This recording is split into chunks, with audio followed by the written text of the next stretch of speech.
Students बिस्मिल्लाहिर्रहमानिर्रहीम। और today's topic is types of phrases. जैसा कि हम सेंटेक्स को स्टडी कर रहे हैं, सेंटेंस स्ट्रक्चर को स्टडी कर रहे हैं, तो उसका एक पार्ट है फ्रेज। तो आज उसकी टाइप्स हम पढ़ेंगे। Phrase is a group of related words within a sentence that complements the overall structure of the sentence. The group of word does not include the subject and the object. अब क्या है कि एक phrase जो है ना, एक incomplete sentence होता है कि ये जो है एक या दो वर्ड पे भी मुश्तमिल हो सकता है, दो के अलावा तीन वर्ड्स का ग्रुप भी हो सकता है, चार वर्ड्स का भी ग्रुप भी हो सकता है, लेकिन इसके अंदर सब्जेक्ट और ऑब्जेक्ट इंक्लूड नहीं होता। ये एक सेंटेंस नहीं होता, इनकम्प्लीट सेंटेंस होता है, मतलब एक कंप्लीट आइडिया, कंप्लीट थॉट नहीं समझाता। Therefore a phrase can not stand alone as a sentence. मतलब एक सेंटेंस से सिंगल फ्रेज से ना आपको एक पूरी बात की समझ नहीं आती, because it is as alone part can not give a complete meaning. क्योंकि इससे कि पूरा मतलब नहीं समझा पाती फ्रेज, इस वजह से इसको ये इनकम्प्लीट मीनिंग देती है।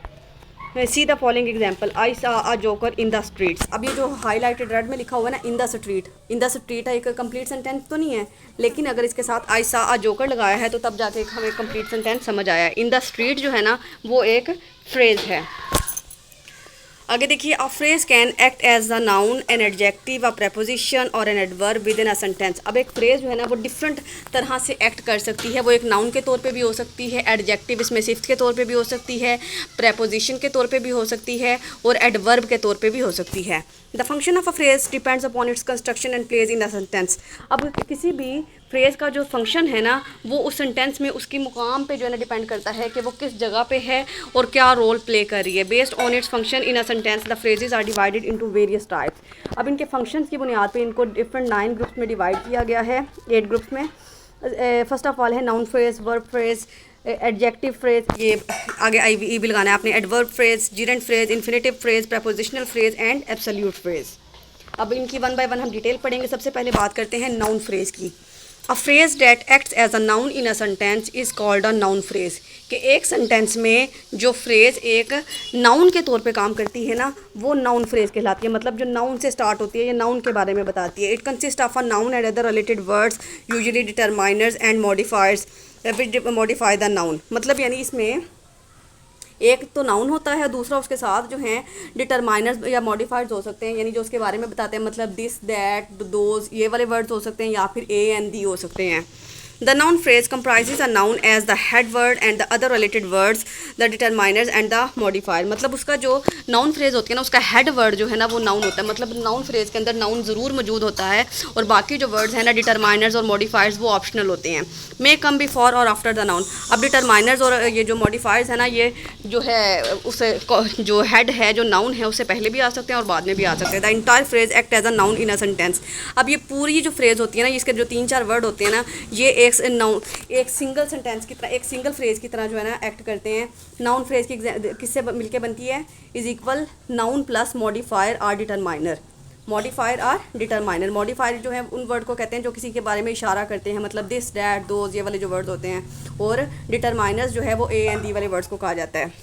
एग्जाम्पल्स, अब ये जो हाईलाइटेड है ना, इसमें ये नाउन फ्रेजेज हैं। They hired a huge beautiful house. अब क्या है कि अ ह्यूज ब्यूटीफुल हाउस में जो है ये एक नाउन फ्रेज है और ये एज एन ऑब्जेक्ट जो है ना आपको बता रही है, ऑब्जेक्ट के बारे में बता रही है कि ऑब्जेक्ट जो नाउन है उसके बारे में बता रही है। सेकंड एग्जांपल में she bought a decent black shirt. अब शी बॉट को आपने नहीं देखना, अ डिसेंट ब्लैक शर्ट जो है ना, वो इसका जो है इसकी नाउन फ्रेज है और ये भी ऑब्जेक्ट के बारे में बता रही है। One of our closer relatives never drinks coffee. अब नेवर ड्रिंक्स कॉफ़ी को आप भूल जाएं। इस सेंटेंस का जो फर्स्ट पार्ट है ना, one of our closer relatives, ये जो है एज अ सब्जेक्ट जो है ना नाउन फ्रेज है, क्योंकि ये फिक्रे के स्टार्ट में आ रही है ना, और जो फिक्रे के एंड में आती है वो ऑब्जेक्ट फ्रेज होती है। अब women in the window shouted for help. अब ये भी फिक्रे के स्टार्ट में आई है, तो ये भी जो है नाउन फ्रेज है और एज अ सब्जेक्ट है। One of our close relatives never drinks coffee, ये वही एग्जाम्पल आ गई है। आगे देखिए, sentence can also consist of more than one noun phrases. अब एक सेंटेंस में एक से ज़्यादा भी नाउन फ्रेजेज हो सकते हैं, मतलब फिक्रे के स्टार्ट में भी आ सकती हैं, मिड में भी आ सकती हैं और एंड पे भी आ सकती हैं। One of our close relatives bought a beautiful red car. अब इसमें देखें, अब दोनों जो है नाउन फ्रेजेज जो हैं इस्तेमाल हो गई हैं, एक जो है एज अ सब्जेक्ट और एक एज अ ऑब्जेक्ट। इसके बाद नंबर 2 है prepositional phrase. A phrase comprising a preposition and an object of the preposition noun और pronoun is called a prepositional phrase, मतलब एक ऐसी फ्रेज जिसमें एक तो प्रेपोजिशन होती है, दूसरा वो ऑब्जेक्ट के बारे में बताती है। वो ऑब्जेक्ट नाउन भी हो सकता है, प्रोनाउन भी हो सकता है, मतलब किसी चीज़ का नाम भी हो सकता है या फिर हिम हिज हर भी हो सकता है।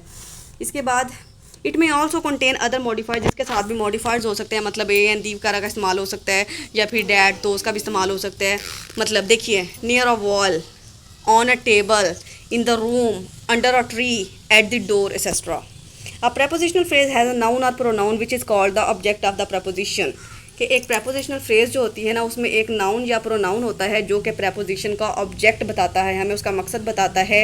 अब इसको आपने ध्यान से देखना है। अब जो ये एग्जांपल्स हैं, इसमें जो हाईलाइटेड है ना रेड कलर में, एट द जोकर। अब क्या, एक जो फिक्रा था ना, the kids for laughing at the joker, इसमें जो एट द जोकर है ना, ये प्रेपोजिशनल फ्रेज है। मतलब ये प्रेपोजिशनल फ्रेज में जो है ये तीन वर्ड से मिलके बनी है। एक एट जो है वो प्रेपोजिशन है, दी जो है वो डिटरमाइनर या आर्टिकल है, और जोकर जो है वो एक नाउन है। इसी तरह से सेकंड एग्जांपल है on the carpet. On the carpet में ऑन एक प्रेपोजिशन है, दी जो है डिटरमाइनर या आर्टिकल है, और कारपेट जो है नाउन है। The teacher looked at the background, the teacher looked at the background में आपने एट द बैकग्राउंड में देखें, एट जो है प्रेपोजिशन है, दी आर्टिकल या डिटरमाइनर है, और ब्लैक बोर्ड जो है वो एक नाउन है। इसके बाद फोर्थ वाली एग्जांपल है, ही drives a car at a high speed. अब एट अ हाई स्पीड एक प्रेपोजिशनल फ्रेज है। एट इसमें जो है एक प्रेपोजिशन है, आ जो है वो आर्टिकल या डिटरमाइनर है, हाई जो है वो उसका एडजेक्टिव है, और स्पीड जो है उसका नाउन है। इन आ लाउड वॉइस, इसकी भी सेम स्ट्रक्चर है, ये भी एक प्रेपोजिशनल फ्रेज है। In preposition a article or determiner, loud जो है वो इसका इसके एडजेक्टिव को बता रहा है, और वॉइस जो है उसका नाउन है। इसके बाद आ जाती है एडजेक्टिव फ्रेज। एडजेक्टिव कहते हैं किसी चीज़ की खामी या खूबी को जो बयान करे। A phrase that acts like an adjective in a sentence is called an adjective phrase. मतलब एक एडजेक्टिव के तौर पे जो एक सेंटेंस में रोल प्ले करती है वो एडजेक्टिव फ्रेज कहलाती है।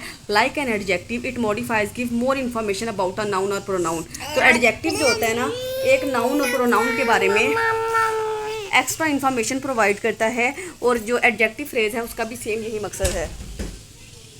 It consist of adjective modifiers and other words modifying the noun और प्रोनाउन। अब इसमें जो है ना एडजेक्टिव जो फ्रेज होती है ना, उसमें एक तो नाउन होता है, दूसरा उसके साथ जो है ना एडजेक्टिव्स भी हो सकते हैं, मॉडिफायर्स भी हो सकते हैं, और या फिर एक्स्ट्रा वर्ड्स भी हो सकते हैं। मतलब एग्जांपल देखिए, a kid on the roof is looking at the sky में जो ऑन द रूफ है। अब ऑन द रूफ जो है ना वो ये बता रहा है कि छत के ऊपर है, जो बात हो रही है वो छत के ऊपर है। इसमें क्या है, जो ये नाउन को मॉडिफाई कर रहा है, नाउन के बारे में एक्स्ट्रा इन्फॉर्मेशन दे रहा है। The boy standing in the shop is my friend. अब इन दी शॉप जो है ना वो इसके जो है इसकी एक्स्ट्रा क्वालिटी बता रहा है शॉप के बारे में, इज़ माई फ्रेंड के बारे में, यानी दोस्त की जो है ना एक्स्ट्रा क्वालिटी बता रहा है कि यानी जो लड़का जो है ना दुकान के अंदर खड़ा है ना वो मेरा दोस्त है। तो ये जो है उसका ये बॉय को मॉडिफाई कर रहा है। इसके बाद है she bought a beautiful brown chair. अब एक ये चेयर के बारे में जो है ना एक्स्ट्रा इन्फॉर्मेशन दी जा रही है कि वो जो कुर्सी है ना वो जो उसने ख़रीदी है वो एक खूबसूरत है और ब्राउन है। She bought a beautiful brown chair. तो ये चेयर को मॉडिफाई कर रहा है। A lady with long here is walking in the garden.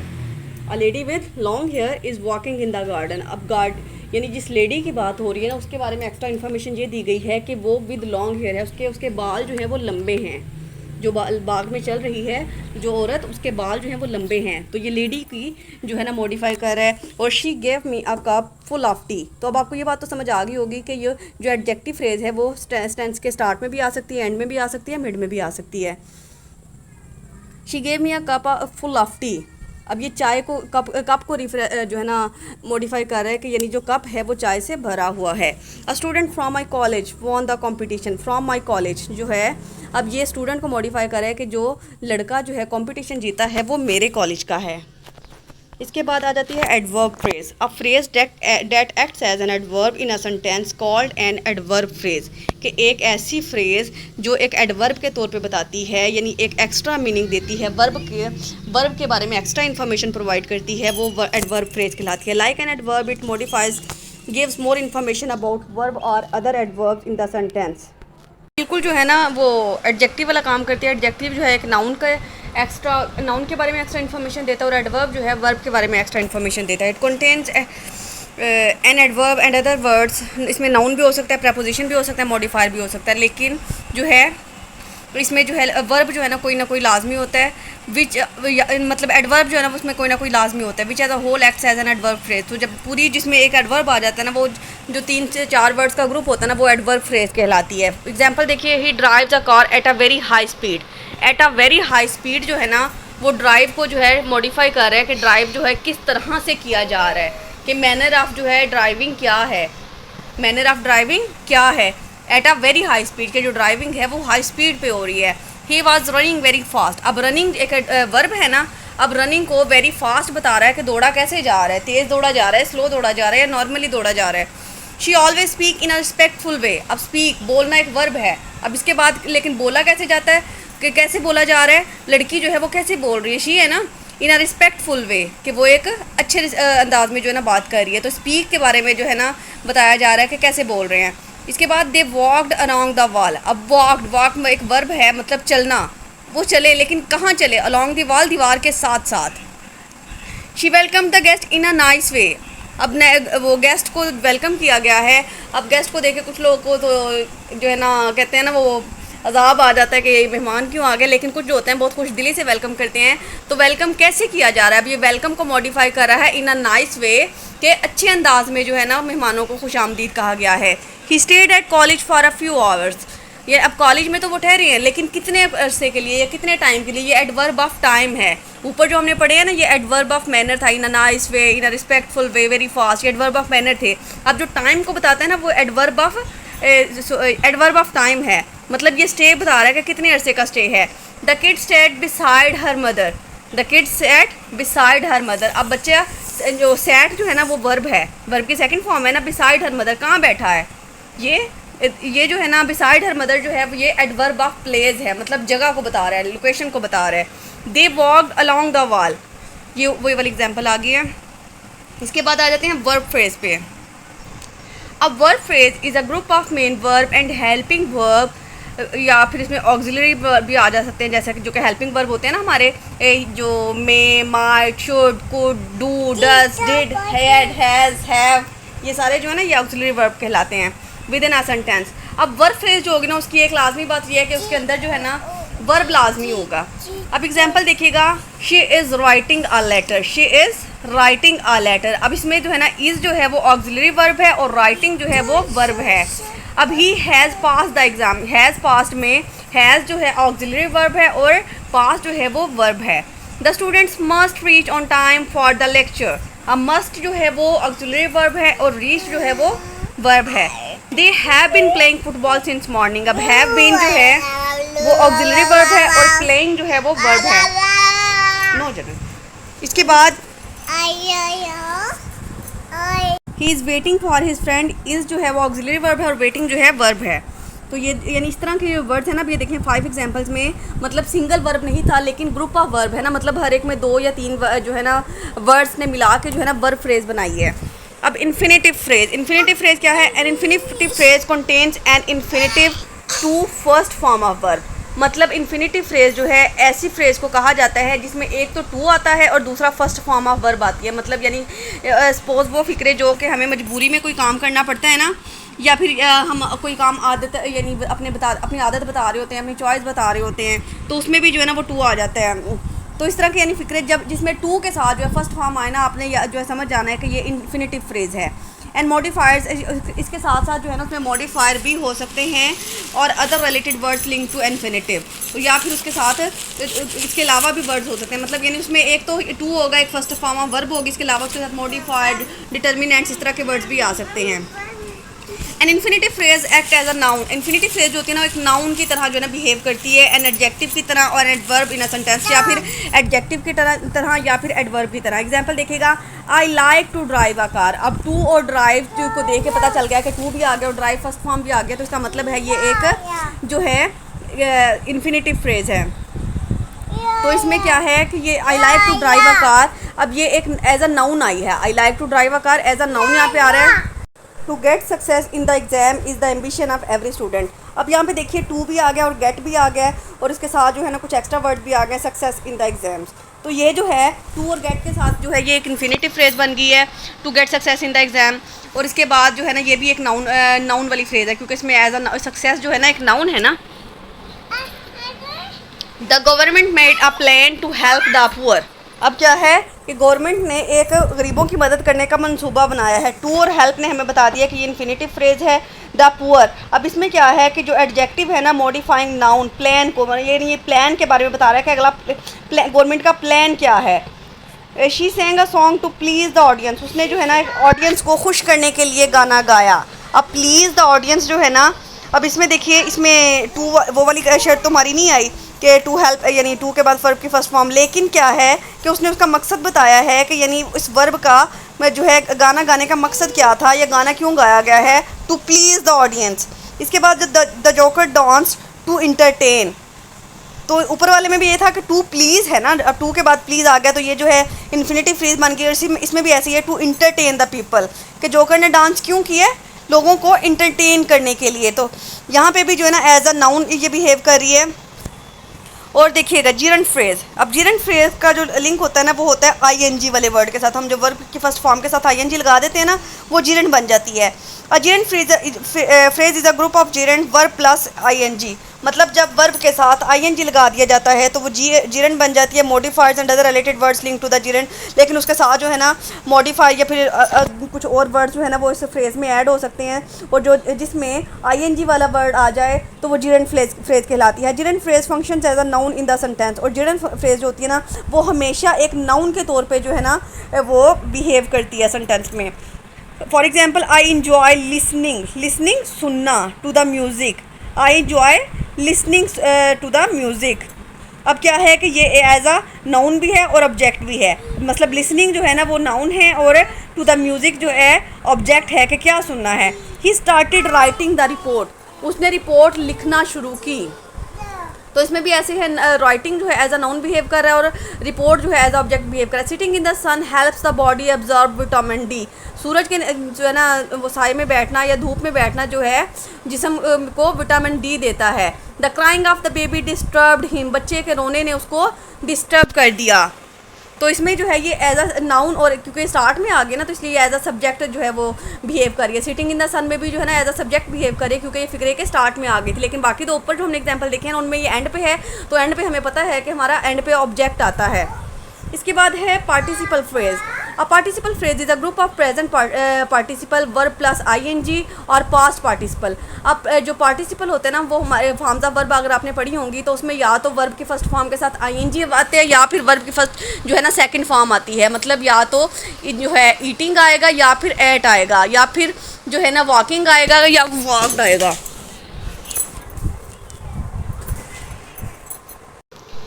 अब ये इसमें जो है ना सेकंड फॉर्म के साथ या फिर वर्ब की फर्स्ट फॉर्म के साथ आईएनजी होता है और उसके साथ मॉडिफाइड भी हो सकते हैं और या फिर और दूसरे लिंक्ड वर्ड भी हो सकते हैं। A participle phrase is punctuated with a comma. A participle phrase जो होती है ना वो उसकी जो पंक्चुएशन होती है ना उसके साथ एक कॉमा लगता है या फिर कॉमास लगते हैं। It always acts as an adjective, ये हमेशा एक एडजेक्टिव की तरह जो है ना बिहेव करती है जो कि एक नाउन को मॉडिफाई कर रहा होता है इन अ सेंटेंस। एग्जाम्पल देखिएगा, the students raising their hands need an extra page, कि अब इसको हमेशा हमने क्या कहा है कि इसको कॉमर्स में लिखते हैं कि स्टूडेंट्स रेजिंग देयर हैंड्स। अब रेजिंग वाला आ गया ना, प्रेजेंट पार्टिसिपल जो है आईएनजी के साथ आया है कि जो स्टूडेंट्स थे रेजिंग देयर हैंड्स उन्होंने अपने हाथ उठा रहे थे, नीड एन एक्स्ट्रा पेज, इनको एक एक्स्ट्रा पेज की ज़रूरत थी।